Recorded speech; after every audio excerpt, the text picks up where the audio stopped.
I think we're going to see partnerships go through a very similar journey as marketing automation, MarTech, marketing operations. The level of sophistication in partnerships is really early in terms of systematic and orchestrated, measurable, bringing in people who really can look across an organization and understand where partners can add value to your product roadmap, add value to your marketing programs, add value to shoulder to shoulder in the field sales reps collaborating on joint opportunities, and really add value to how do we keep our customers by ensuring that we're delivering real value to them, and then how do we grow.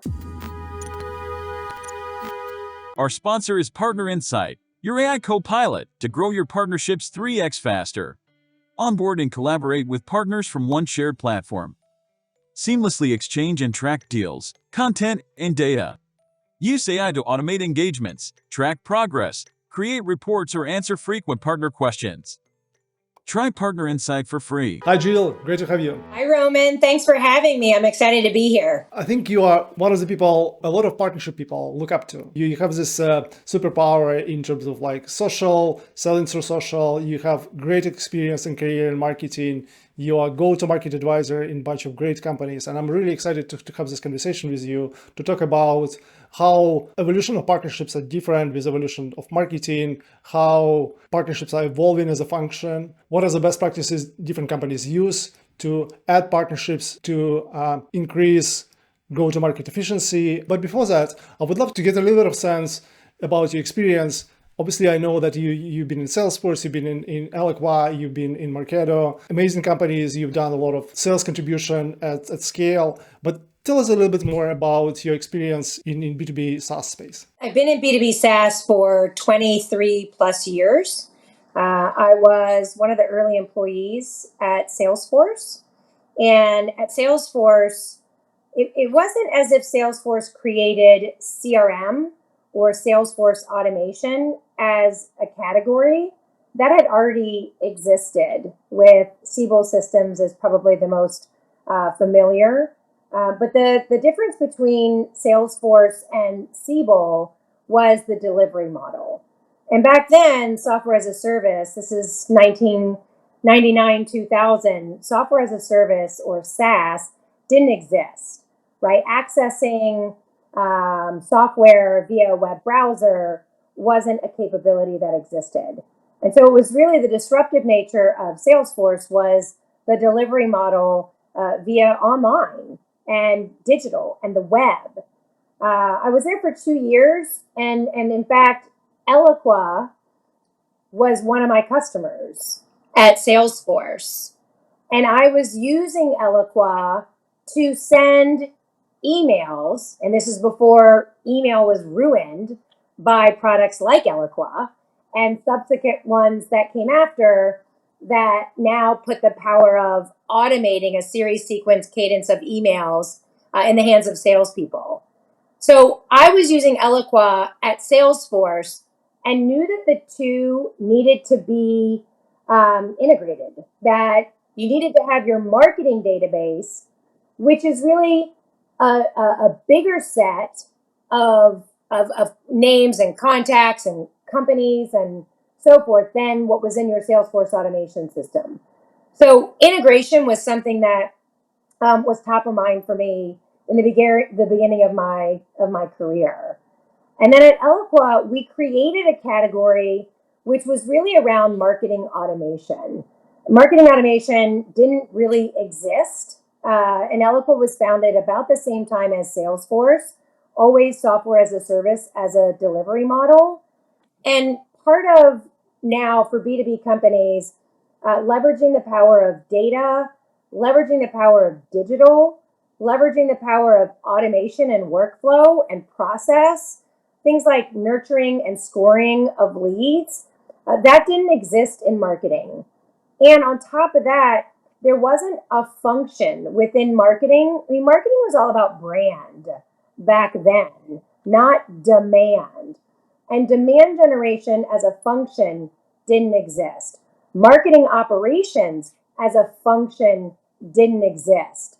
So it was really something, as the category evolved, there were things that were necessary, new functions, new titles, new job descriptions, new skills, new competencies, new technology, new language, new analysts, new consulting organizations, new benchmarks, new maturity curves, new best practices. All of this was something that needed to be developed over time as marketing matured from analog to digital, from manual to automated, from difficult to measure to increasingly more measurable, from lead top of the funnel focus to opportunity in the pipeline, and also then being able to impact win rates and be able to impact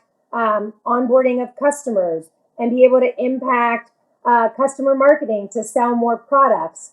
So I've been through category creation, and it requires a whole lot of people and companies involved to get the maturity and adoption that we now see in marketing operations, in marketing automation, in marketing technology, in demand generation, in account-based marketing, and I could go on and on and on. I sort of remember part of that journey, right? When marketing wasn't really measurable and it was difficult to explain what marketing is. And actually was a question like, what do you mean marketing? The very logical question, especially because you are very much involved into partnership, evolution of partnership as a function. Do you feel that partnership is going through the same journey? If yes, then why? Absolutely. I think we're going to see partnerships go through a very similar journey as marketing automation, MarTech, marketing operations. The level of sophistication in partnerships is, really early in terms of systematic and orchestrated, measurable, bringing in people who really can look across an organization and understand where partners can add value to your product roadmap, add value to your marketing programs, add value to shoulder to shoulder in the field sales reps collaborating on joint opportunities, and really add value to how do we keep our customers by ensuring that we're delivering real value to them, and then how do we grow our customers? How do we help them use more of our tech stack, but also how do we help them be much more mature in the way that they organize and execute campaigns, build programs, drive pipeline and revenue. We're going to see a very similar journey, and maybe one that even goes faster than marketing automation, MarTech, and marketing operations. Frankly, I'm with you. I believe that that the partnership is going through the same journey. But I mean, when you're in the midst of the journey, it's not as obvious comparing with when this journey is behind you, right? This is like a big difference, really. And now I'm really curious, what is your response when people think about partnerships and they say, hey, like each partnership is like so unique. It's sort of person-to-person relationship, I should say. It has nothing to do with technology. And I'm sure that you went through the same process in marketing. What are sort of insights that you gather? We honor the concept of early adopters, and I really believe that the early adopters will help bring clarity to what great looks like. Right? They're the ones who are going to go out there and say, we know that the tech stack doesn't exist. We know that the data is difficult to wrangle. We know that there isn't enough thought leadership. There aren't enough companies actually who have really brought partnerships from a separate function operating independently to one that is actually a seat at the revenue table, one that is integrated and orchestrated across go-to-market, one that has KPIs that align with the business objectives, one that has academy, like partnership academy, that there's learning journeys, that there's career paths, that one that has analysts that are specifically focused on partnerships, one that has industry icons that help pave the way, one that has agencies, consultants, systems integrators that really help with the real maturity of the function.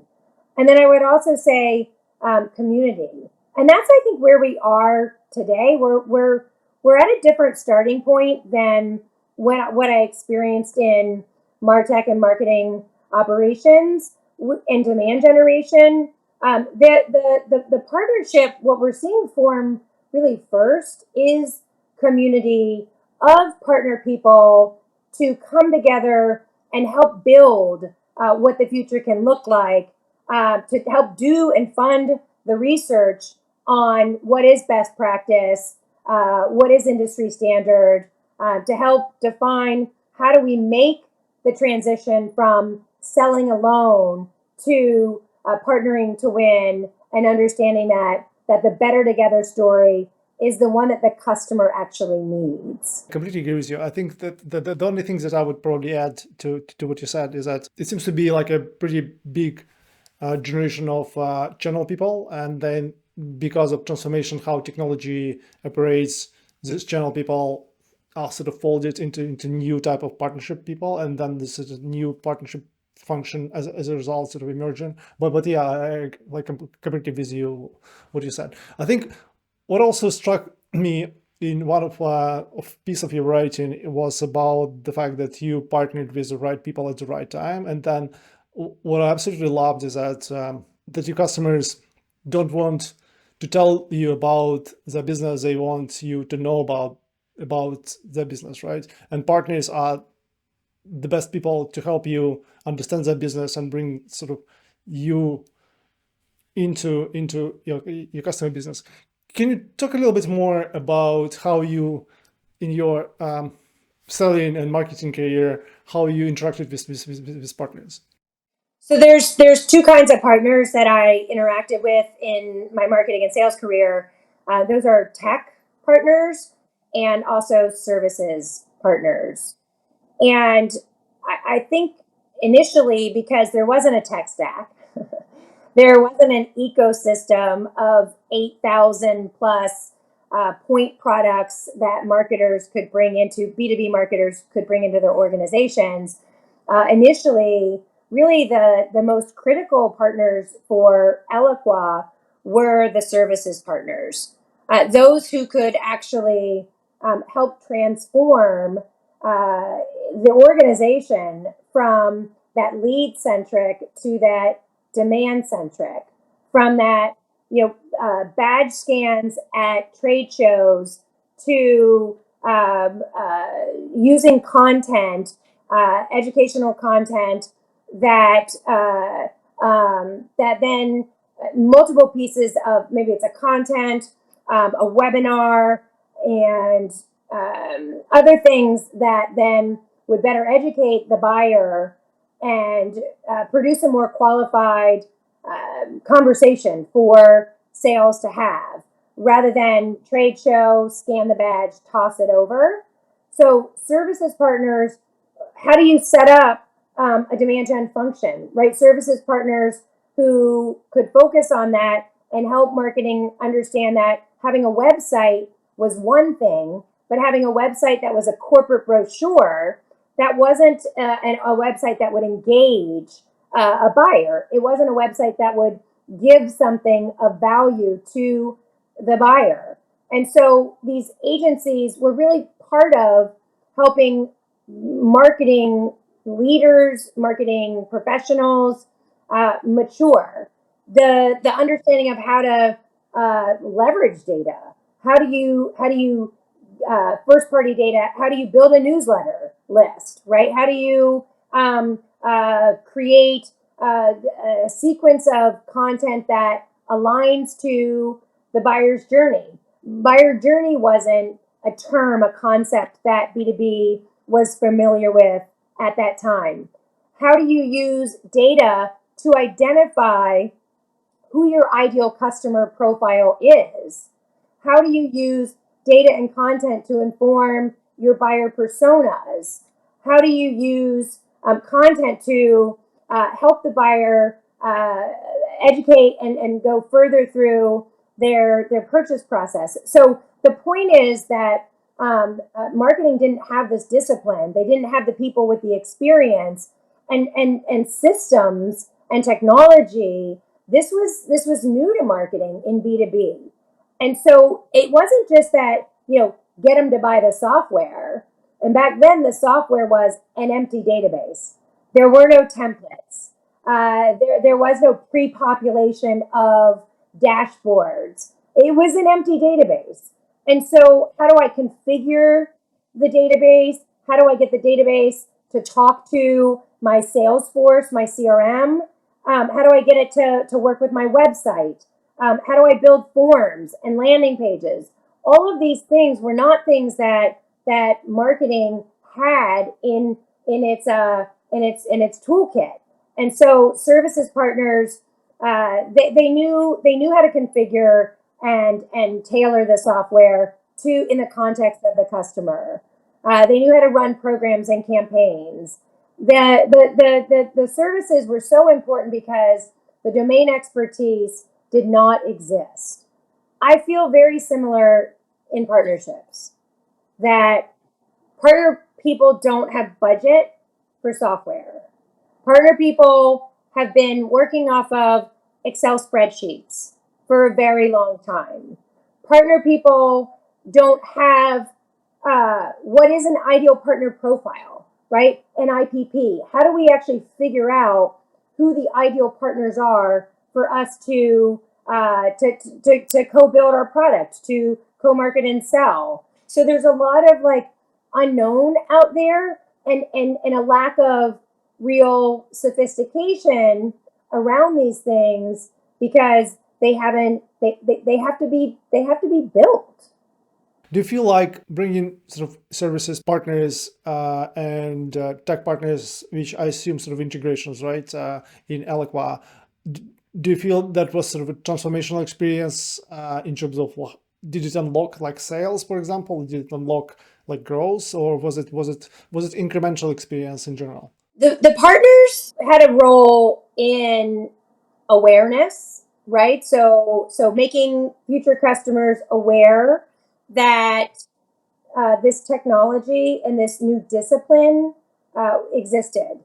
I would bring services partners specifically into early opportunities, because they brought credibility, they brought experience, they brought knowledge, they brought a network of customers that they had worked with to help them be successful with the technology, help them build new campaigns and programs.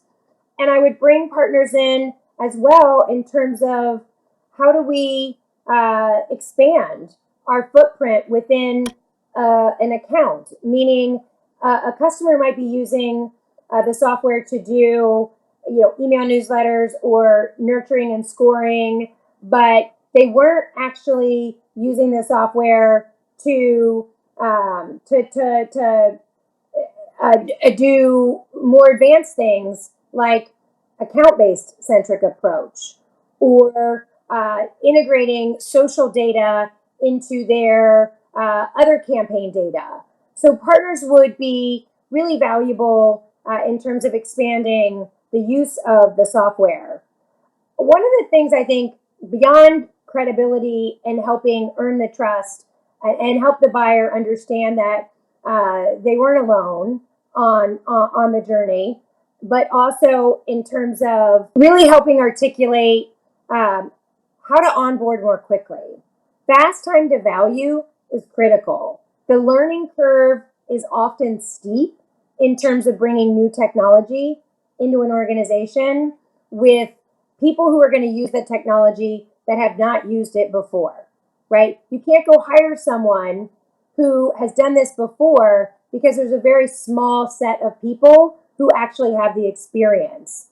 And so partners can augment that and then help you find the talent that is needed to bring in-house to actually be able to run things on their own. I love what you said about shortening time to value, and I agree that you can sort of outsource it or like augment it, like you said, to partners. So I would love us to shift gears a little bit and then talk about sort of building ecosystem of influence, right? And I think your superpower is social selling and building awareness and building and kind of selling through that.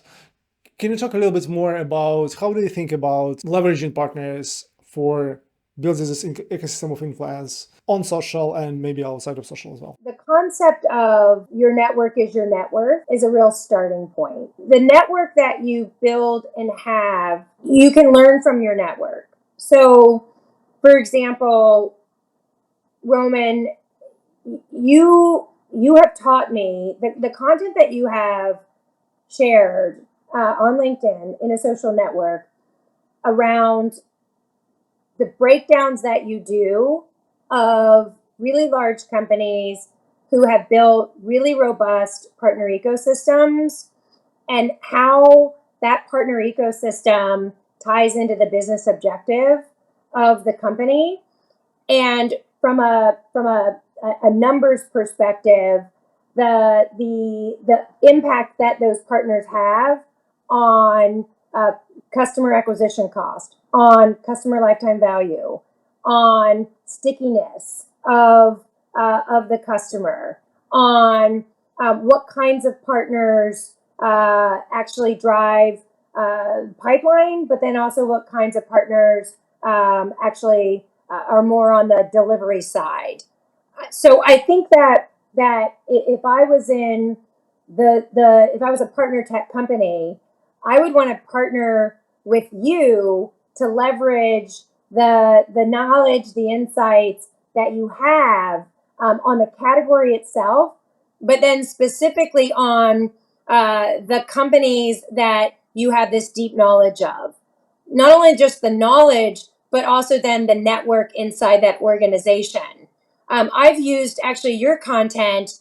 You've got a great breakdown of Box and their ecosystem. I have within Box identified who runs their partner programs, and not only the partner program, but the chief revenue officer at Box, and shared your content with them. So you're showing a great story of Box's success. And for me to get the attention of Box, I'm going to share the content that you developed with them to show them that I know them, right? It helps me I get better informed, and you just happen to publish the content online. Imagine us then having a conversation about the people that you know within the organization, the partners that they've actually worked with who are the most successful partners, and gathering that intel so that when I actually have the conversation with Box, I go in with a point of view. I go in with an understanding of their current state of maturity. And this is where partners can add a ton of value in terms of not even just making the intros or shoulder to shoulder in the selling, but from a research, right? The customer doesn't want to have to tell me everything that I can find out about them on my own with my independent research. Partners are a source of insight. They can navigate, they can help you understand the challenges that the organization has in executing legal documents, in getting, do they need an ROI justification to put in front of the CFO? What's the purchasing process look like, right? Is purchasing going to come in and they're measured on the percent discount that they get off of your list price? There's all sorts of things that partners can bring in terms of intelligence around how that company makes purchase decisions, what are the roadblocks to getting things done, and on and on and on and on. I really appreciate you mentioned the kind words about our content. Really glad that you found it sort of useful, and I agree with your point. So you not only had personally delivered huge quotas in some of your previous companies, right? But you also amassed just crazy number of followers on LinkedIn. I think it's 250,000 people. Sort of applying this to partnership, and I know that you've been mentoring a bunch of people in partnership community. What do you think people should take as a learning from you, maybe from all of this experience, when they want to kind of build their partnerships? And this is like super relevant because partnership managers inherently are relationship builders, right, and community builders. So what did you learn that would be open to share? So I've never been in the partnerships function. I have never been a partner manager, a partner leader. I have worked really well with an internal partnerships team, but also externally with the ecosystem of partners that we had at Salesforce, that we had at Eloqua, that we had at Marketo. And even when I was evangelizing social selling, I started evangelizing social selling back in 2010, 2011. I no longer get on the stage and talk about social selling. I don't produce any content around social selling anymore. I feel like that if you know, I'm an early adopter. I like to work with those who are willing to see things from a different lens, willing to take the measured and calculated risk to do something different. And so once everybody starts doing it, it no longer becomes the competitive differentiation. Once it becomes the best practice, it no longer is the best practice. It's like, what is the new thing that when everyone's going left, that we go right? And you can look at when things become noisy and more accessible to more people, they become less effective. And so I tell you all of this when I started to understand that and see that ecosystem. And when I talk about ecosystem, I talk about the customer's ecosystem, right? As a software company or as a services partner, my ecosystem should actually be based on what the customer's ecosystem is. So when I put the customer in the center and I build out and understand what their ecosystem is, what their points of influence are, right? Who do they trust? Who do they learn from? Where do they learn? What companies do they already work with? So I think of the customers at the center. I need to understand the customer's ecosystem. And in that ecosystem, they're working with either my existing partners in the same tech stack, in the same vertical, in the same industry, in the same geography, or whatever it may be. They already have existing companies that they work with. I think about where do they learn? Who do they trust? And that's communities. And so for me, I don't necessarily want to just stand up my own community. If I'm a tech provider, I want to actually go in the communities where my customers already live. And so when I think about ecosystem, and for me, like, I think I'm more of a student. Yes, I'm a student of marketing. Yes, I'm a student of sales.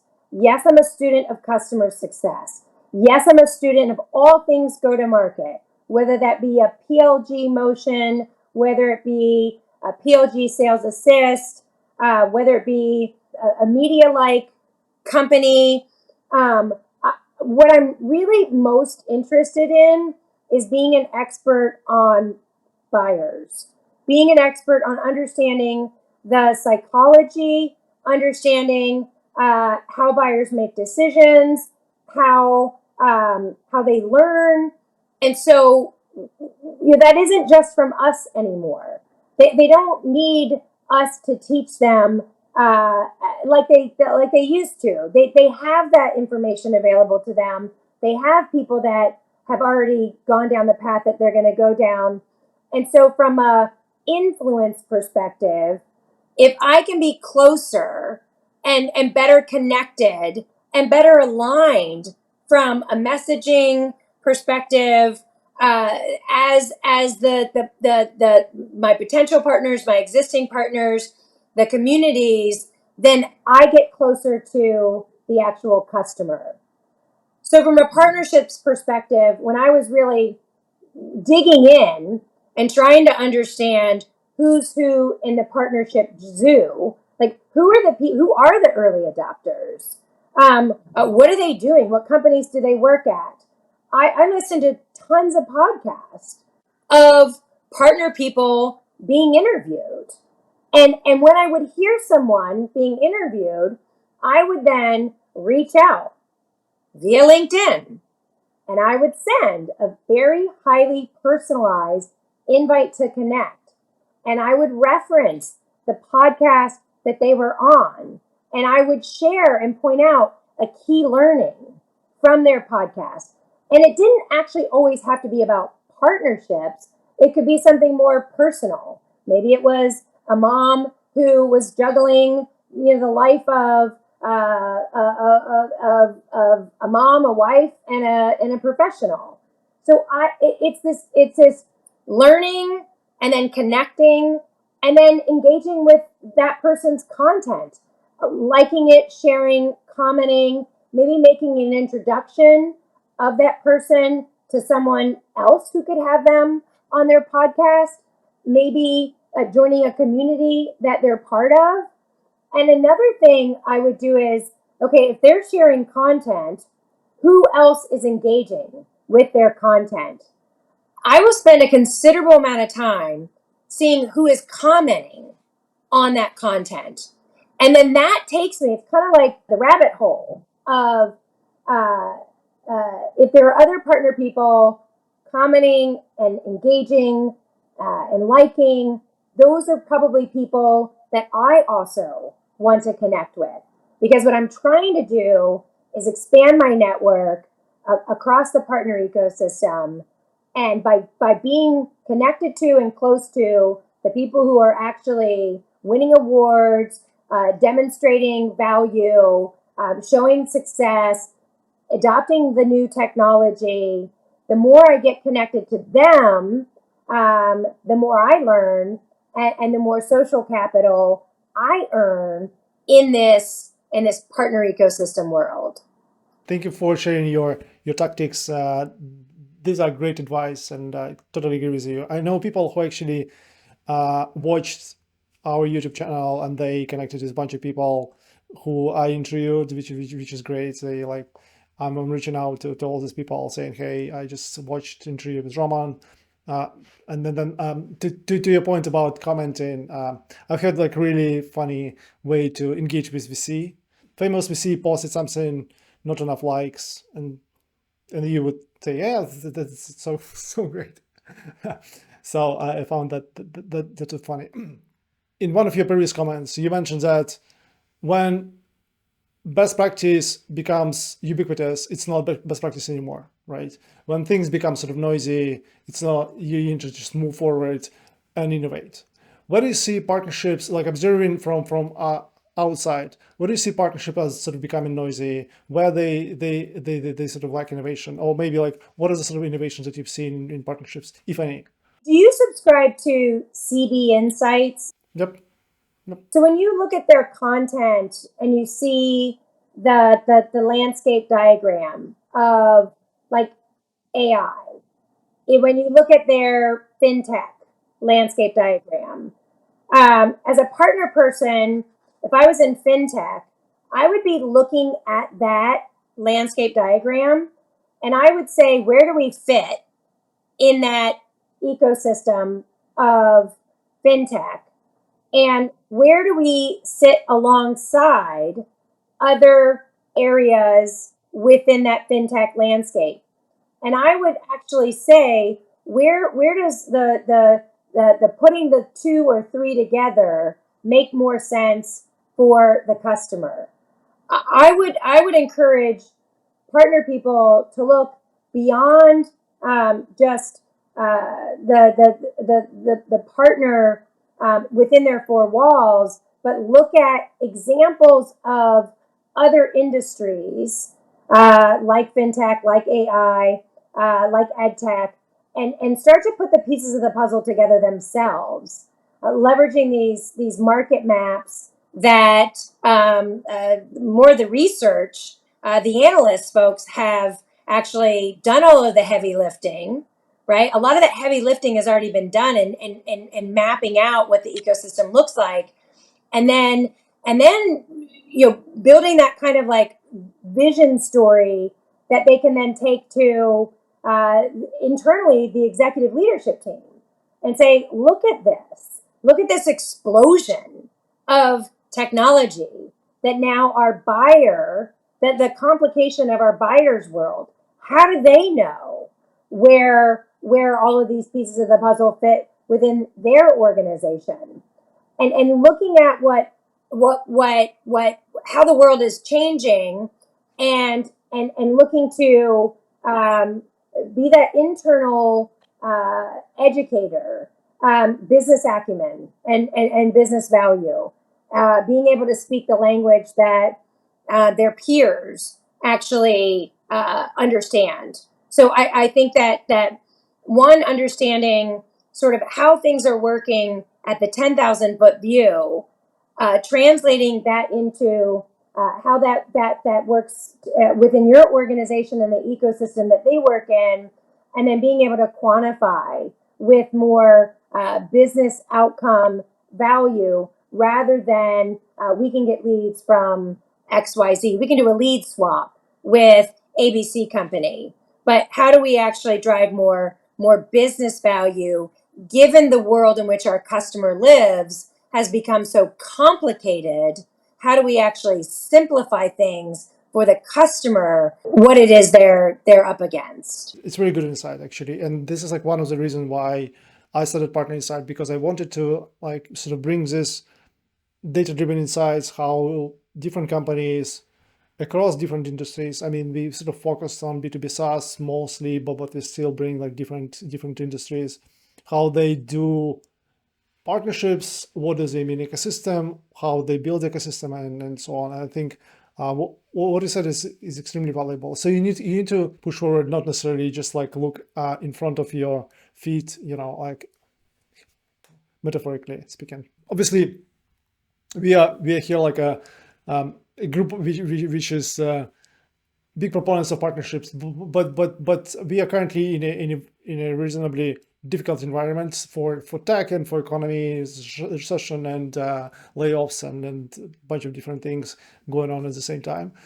So if you were a CEO of a technology company, sort of growth stage, and you had a chance to double down on direct and kind of maybe reduce your partnership function, or you had a chance to double down on partnership function in this current stage and kind of keep direct motion sort of intact, like how would you think about sort of partnership versus direct today? First off, I would look at our customers and really understand, do our customers that are our advocates, right, our best advocates, are those customers working with our partners? And what partners are they working with? And I would look at, can we correlate customer success and advocacy, customer value and expansion, to the correlation of they're actually working with our partners? I would understand what that joint value proposition is as it relates to us plus our partner ecosystem. So I would do that analysis before ever doubling down on anything. I would also encourage CEOs to look at the research that shows that putting more money into ad spend, sending more email campaigns, hiring more SDRs and BDRs to hit the phones, pound the emails, send generic LinkedIn connections, hiring more enterprise AEs that aren't properly enabled and trained, I would encourage them to look at how expensive, how effective are our direct channels to earning the attention of potential buyers, to converting that to qualified conversations, to getting customers to trust that the fear of messing up by selecting us is reduced by what else we can bring to the table in terms of services or tighter integration. You do that analysis of where are our best customers? What are they doing differently from the customers that aren't renewing, the customers that aren't buying more from us?